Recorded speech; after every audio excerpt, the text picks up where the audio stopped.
স্কটল্যান্ডের উপকূল, ঠান্ডা আটলান্টিক মহাসাগর। হঠাৎ পানিতে নামানো হলো একটি অদ্ভুত যন্ত্র, দেখতে ডানাওয়ালা টর্পেডের মতো।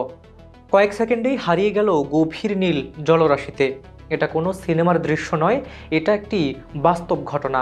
আর এর পেছনের গল্পটা এতটাই চমকপ্রদ যে জেমস বন্ডের সিনেমাও ফিকে লাগবে।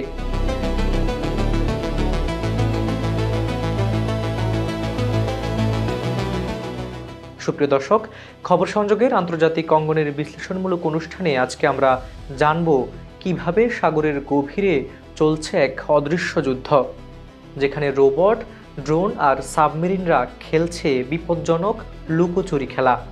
আর শেষে জানব কেন একজন বিশেষজ্ঞ বলেছেন এই পুরো পরিকল্পনা আসলে মুখোশ দিয়ে সমস্যা ঢাকা। তো চলুন ডুব দিই এই রহস্যময় গল্পে।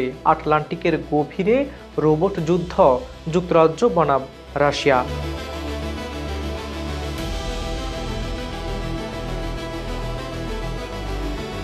ভিডিওটি অবশ্যই শেষ পর্যন্ত দেখে লাইক, কমেন্ট আর সাবস্ক্রাইব করতে ভুলবেন না। বিজ্ঞাপন ও প্রমোশনের জন্য ডেসক্রিপশনে দেওয়া নাম্বারে যোগাযোগ করতে পারেন। আর আপনারা পৃথিবীর কোন প্রান্ত থেকে আমাদের ভিডিওটি দেখছেন অবশ্যই কমেন্টে লিখে জানান। প্রথমেই চিনিয়ে দিই আজকের হিরো SG-1 প্যাথম। এই নামটা শুনেই বোঝা যাচ্ছে এটি সায়েন্স ফিকশনের কিছু একটা, কিন্তু না, এটি একদম রিয়েল। কেমন এই ড্রোন? আকৃতি ডানাওয়ালা টর্পেডের মতো, আর এর কাজ হচ্ছে সাগরের গভীরে নিঃশব্দে ঘুরে বেড়ানো। এর ক্ষমতা শুনলে আপনি অবাক হবেন। মাসের পর মাস পানির নিচে থাকতে পারে। ভাবুন তো, মাসের পর মাস। আপনি আমি 1 ঘন্টাও কিন্তু পানির নিচে থাকতে পারবো না, আর এই রোবট থাকতে পারে মাসের পর মাস। এই রোবটের বিশেষত্ব কি? জার্মানির হেলসিং কোম্পানি বানিয়েছে এটি, আর এতে আছে অত্যাধুনিক সেন্সর যা শনাক্ত করতে পারে শত্রুপক্ষের সাবমেরিন। টের পায় পানির নিচের যে কোনো সন্দেহজনক নড়াচড়া। দশকের পর দশকের ডেটা দিয়ে তৈরি AI সফটওয়্যার দিয়ে চলে। প্রজেক্ট ম্যানেজার ক্যাটি রেইন বলেছেন এটি আগের যে কোনো সময়ের চেয়ে দ্রুত হুমকি শনাক্ত করতে পারে।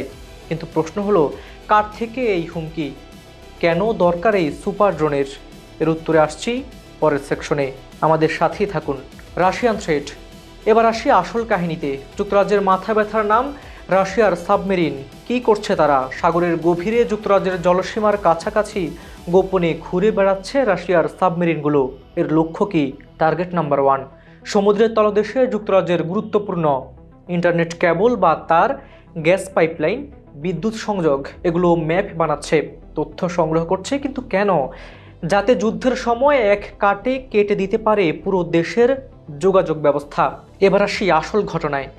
গত মাসের সিনেমাটিক মুহূর্ত। রাশিয়ার একটি রিসার্চ শিপ নাম ইয়ান্তার, এটি যুক্তরাজ্যের জলসীমায় ঘুরঘুর করছিল।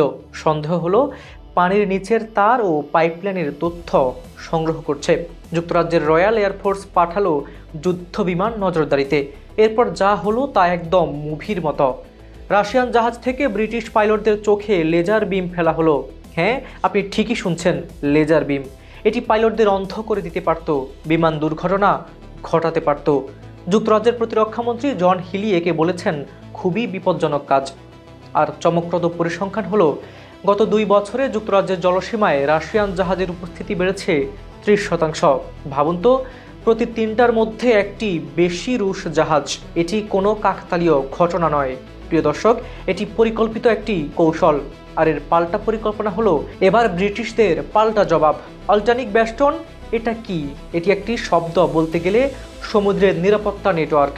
এতে আছে আন্ডার ওয়াটার ড্রোন, যুদ্ধজাহাজ, সার্ভেইলেন্স বিমান, পাইলটবিহীন helicopter, remote control speedboat, 12 metre লম্বা ও 19 টন ওজনের মানুষবিহীন সাবমেরিন। হ্যাঁ, আপনি ঠিকই শুনছেন, মানুষবিহীন সাবমেরিন। কিন্তু কোনো ক্রু নেই, সব অটোমেটিক।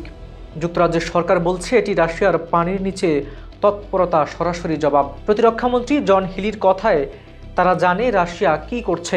তাদের সাবমেরিনগুলো সাগরের তার, পাইপলাইন, নেটওয়ার্কের তথ্য নিচ্ছে। তারা আরও জানে এগুলোকে ঝুঁকিতে ফেলার নতুন ক্ষমতা তৈরি করছে। রয়্যাল নেভির senior officer general Gwyn Jenkins জানাচ্ছেন ইউক্রেনের যুদ্ধে বিশাল খরচের পরও রাশিয়া শত শত কোটি ডলার খরচ করছে তাদের সাবমেরিন বহন করতে। এটা দেখায় রাশিয়া কতটা সিরিয়াস এই সমুদ্র যুদ্ধ নিয়ে। এর সমস্যাও আছে। এতক্ষণ যা শুনলেন সব শুনতে দারুণ, তাই না? অত্যাধুনিক ড্রোন, পাইলটবিহীন সাবমেরিন, স্মার্ট নেটওয়ার্ক, মনে হচ্ছে যুক্তরাজ্যের একদম নিজ হাতে তৈরি। কিন্তু সত্যিটা একদমই ভিন্ন।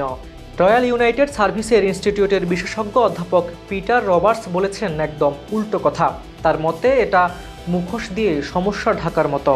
কি বলতে চাইছেন তিনি? সমস্যা নাম্বার 1, জাহাজ সংকট। রয়্যাল নেভির কাছে পর্যাপ্ত যুদ্ধ জাহাজ নেই। দ্বিতীয় বিশ্বযুদ্ধের পর যুক্তরাজ্য ছিল পশ্চিম আটলান্টিকের অভিভাবক, কিন্তু সেই দায়িত্ব অবহেলা করেছে তারা। ফলে এখন জাহাজের ঘাটতি রয়েছে। সমস্যা নাম্বার 2, ড্রোন দিয়ে জোগাড়। যেহেতু নতুন জাহাজ কেনার টাকা নেই বা ইচ্ছে নেই, তাই সস্তা সমাধান হিসেবে ব্যবহার করা হচ্ছে পুরাতন ড্রোন। ড্রোন ভালো, কিন্তু জাহাজের বিকল্প নয়। সমস্যা নাম্বার 3, আসল চ্যালেঞ্জ করতে পারছে না। অধ্যাপক রবার্টস বলছেন এই ড্রোনগুলো দিয়ে শুধু নজরদারি করা যায়, কিন্তু রাশিয়ান সাবমেরিনকে চ্যালেঞ্জ করা বা তাড়ানো কখনোই সম্ভব নয়। অর্থাৎ যুক্তরাজ্য দেখতে পারবে রাশিয়া কি করছে, কিন্তু তা কখনোই থামাতে পারবে না। জেনারেল জেনকিন্সও স্বীকার করেছেন, আটলান্টিকে আমরা রাশিয়ার চেয়ে এখনও এগিয়ে, তবে যতটা এগিয়ে থাকা দরকার ততটা অবশ্যই নই। এটা একটি সফট অ্যাডমিশন, আমরা দুর্বল হয়ে পড়ছি। এবার প্রশ্ন, এত কিছু কেন হচ্ছে? এটা কি শুধুই ব্রিটেন রাশিয়ার ঝগড়া? উত্তর হলো না, এটা অনেক বড় একটি ভূরাজনৈতিক খেলার অংশ। কেন? গুরুত্বপূর্ণ সমুদ্রের তলার তার পাইপলাইন। 1, ইন্টারনেট।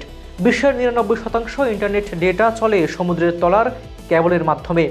এগুলো কাটা মানে পুরো দেশের কমিউনিকেশন ব্ল্যাকআউট। 2, জ্বালানি।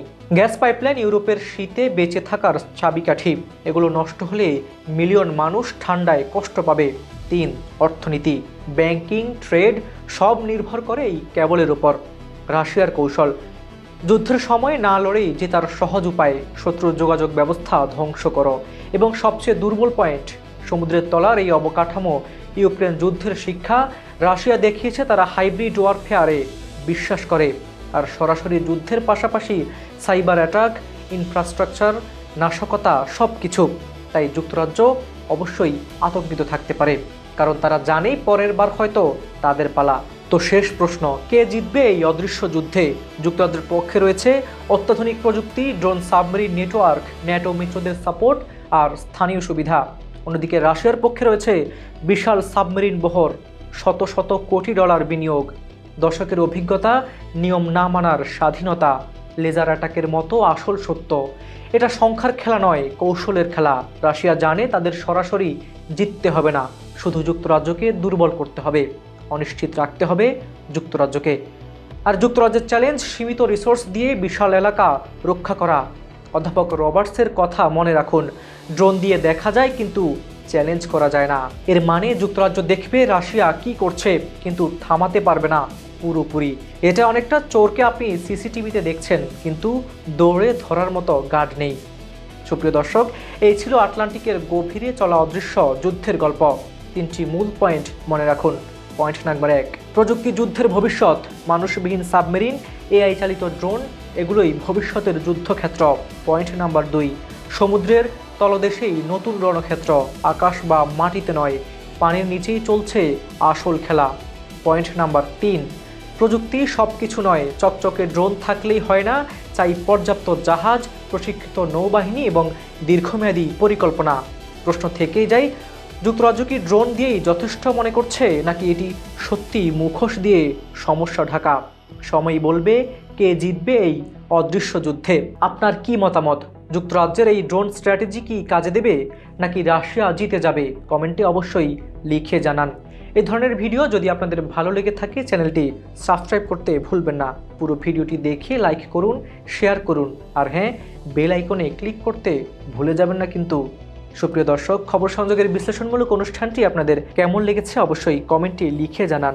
আপনি কোন দেশ, বিভাগ, জেলা, উপজেলা, ইউনিয়ন, থানা, গ্রাম, এমনকি কোন এলাকা থেকে আমাদের ভিডিওগুলো দেখছেন অবশ্যই কমেন্ট করুন। বিজ্ঞাপন ও প্রমোশনের জন্য ডেসক্রিপশনে দেওয়া নাম্বারে যোগাযোগ করুন। আজ এই পর্যন্তই। ভালো থাকুন, নিরাপদে থাকুন। কাজল হায়দারের রিপোর্টে হাবিবুর রহমান নিশান, খবর সংযোগ।